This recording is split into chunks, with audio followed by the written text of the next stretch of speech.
Sir, according to statistics 2021 में India में जो कैंसर बर्डन था वो था 26.7 बिलियन, और अब 2025 में वो 29.8 बिलियन हो गया। इसका मतलब करीब करीब हर 9 में से एक पेशेंट को, एक इंसान को कैंसर होने वाला है।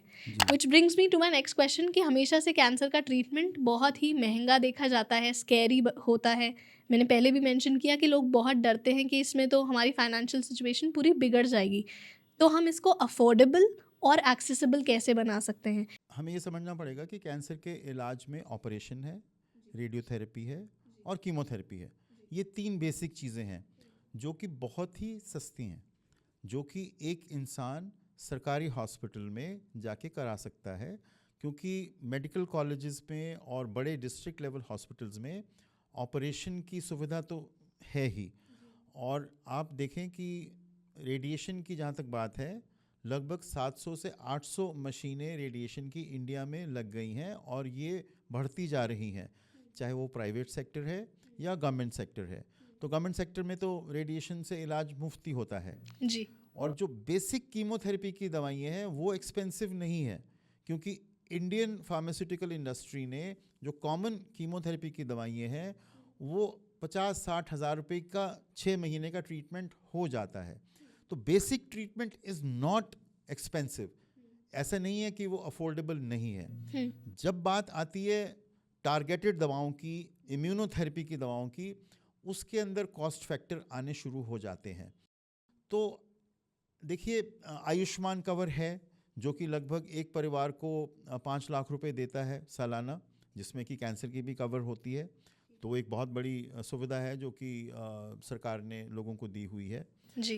जो लोग सरकारी में काम करते हैं, CGHS के अंडर कवर होते हैं या आर्मी में कवर होते हैं, उनके लिए सब महंगी दवाइयाँ भी कवर्ड हैं, और वो आप ये समझो कि 5% लोग उसके अंदर आपके कवर हो जाते हैं। मिडिल क्लास पीपल 30-40% हैं और उनकी इंश्योरेंसेस हैं। आज हमारे पास एक पेशेंट आया, उसको हमने समझाया कि तुमको 3 लाख रुपए की दवाई हर महीने लगेगी। उसने बोला सर मेरी 10 लाख की इंश्योरेंस है। मैंने कहा फिर आगे क्या होगा, क्योंकि हर महीने लगनी है। कहता सर हर महीने का टॉपअप है, हर महीने मुझे 10 लाख रुपए मिल रहे हैं। वाह। तो ऐसी इंश्योरेंसेस भी हो रही हैं जिसमें कि 10-10 लाख हर महीने पेशेंट को कवर हो रहे हैं। बट अमूमन जो पेशेंट्स इंश्योरेंस वाले आ रहे हैं, आप ये समझो कि जो हमारे पास पेशेंट्स आते हैं गंगाराम हॉस्पिटल में, जो कि एक एवरेज हॉस्पिटल है, और उसमें 30-40% से भी ज़्यादा लोगों की 5 से 10 लाख रुपए सालाना की इंश्योरेंस है। और अब लोगों को दवाओं के बारे में, इलाज के बारे में, चाहे वो कैंसर है, चाहे वो हार्ट है, चाहे वो लंग्स है, समझ में आ रहा है कि दवाइयाँ एक्सपेंसिव होती जा रही हैं, तो उन्हें इंश्योरेंस अपनी करानी चाहिए। तो इंश्योरेंस का सेक्टर पिछले 5 सालों में बहुत रैपिडली मल्टीप्लाई कर गया है। तो आयुष्मान इंश्योरेंस सेक्टर, बहुत रिच लोग 5% हैं। तो ऐसा नहीं है कि इलाज जो है वो लोगों की रेंज के बहुत ज़्यादा बाहर है, अगर आप इम्यूनोथेरेपी और टारगेट थेरेपी को निकाल दें। और कुछ टारगेटेड थेरेपीज़ इतनी सस्ती हैं जो कि फॉर एग्जांपल अमेरिका में जो 2 लाख की दवाई मिलती है एक महीने की, इंडिया में वो 5,000 की मिलती है।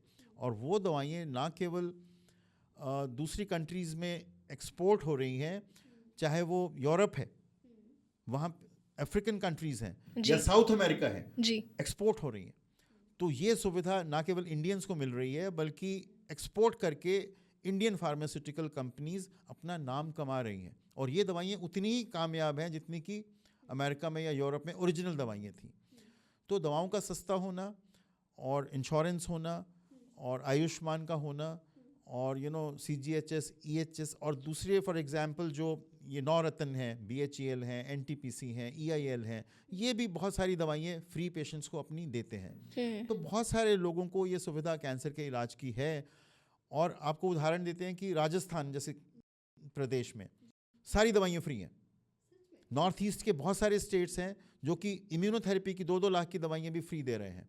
तो कुछ स्टेट्स ऐसी हैं जो कि कॉमन आदमी को दवाइयाँ फ्री दे रही हैं। क्या मैं इनके लिंक्स डिस्क्रिप्शन में डाल सकती हूँ, क्योंकि काफ़ी लोगों को ये नहीं पता होता। हाँ, राजस्थान में तो बिल्कुल दवाइयाँ फ्री मिल रही हैं। नॉर्थ ईस्ट का हम आपको लिंक दे सकते हैं, नो डाउट। इस क्लिप को एंड तक देखने के लिए आपका बहुत बहुत शुक्रिया। अगर आप ऐसे ही अलग अलग टॉपिक्स पे अपनी नॉलेज को अपग्रेड करना चाहते हैं तो हमारे channel hocus focus shorts and clips को सब्सक्राइब कीजिए।